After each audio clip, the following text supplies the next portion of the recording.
টাকায় এটা কি একেবারে মাটনের টেস্ট, তবে খাসির মাংস নয়, কিন্তু ব্যাপক চাহিদা বাজারে। এই সবজি চাষের লাভ 4 থেকে 5 লাখ। দেখুন জিনিসটা কি।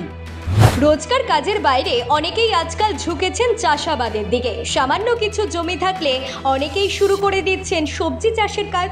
সারা বছর দেশের বাজারে ভালো রকমের চাহিদা থাকে সবজির, তবে সব সবজি চাষই যে লাভজনক তেমনটা কিন্তু নয়।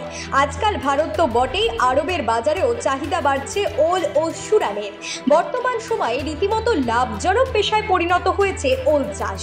গ্রামের ফাঁকা জায়গায়, বাগানে বা নর্দমায় কাছাকাছি অল্প জায়গা থাকলেই ওল চাষ শুরু করছেন অনেকেই।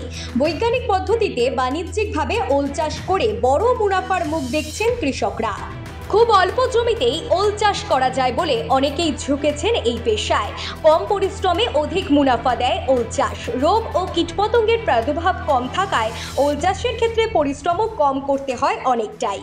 ওল চাষের সেরা সময় হলো ফেব্রুয়ারি, মার্চ এবং এপ্রিল মাস। বেলে মাটিতে ওল চাষ করলে ফলন পাওয়া যায় বেশি।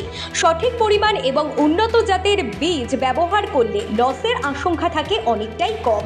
ভালো ফলনের জন্য উৎকৃষ্ট মানের কীটনাশক ও সার ব্যবহারের পরামর্শও দিয়ে থাকেন কৃষি বিশেষজ্ঞরা। ওল বা সুরান খেলে গলা ধরার সমস্যায় ভোগেন অনেকে। এই সমস্যা থেকে নিস্তার পেতে উদ্ভাবন করা হয়েছে নানা জাতের সুরানের।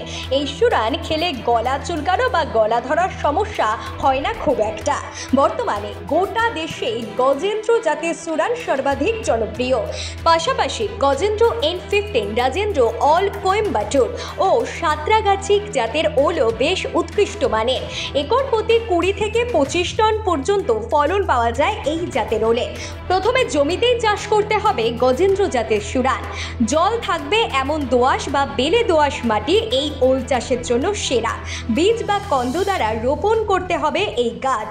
মাটির আর্দ্রতা অনুযায়ী সেচ দিতে হবে সঠিক পদ্ধতি মেনে। বীজ বপনের পর মোটামুটি 6 মাসের মধ্যেই প্রস্তুত হয়ে যাবে সুরানের গজেন্দ্র জাতের ওল। গজেন্দ্র জাতের সুরান চাষ বা ওল চাষ বেশ লাভদায়ক হয়ে উঠেছে ইদানিংকালে। ভারতের পাশাপাশি বিদেশের বাজারেও রয়েছে চোখে পড়ার মতো চাহিদা। 1 একর জমিতে গজেন্দ্র জাতের সুরান চাষ করে পাওয়া যেতে পারে 20 থেকে 25 টন ফলন। এই চাষ করে অনায়াসে উপার্জন হয় 4 থেকে 4.5 লক্ষ টাকা। তবে যে কোনো চাষের কাজ শুরু করার আগে পরামর্শ নেওয়া উচিত বিশেষজ্ঞদের। মাটির উর্বরতা ও সক্ষমতা পরীক্ষা করাও বিশেষ প্রয়োজন।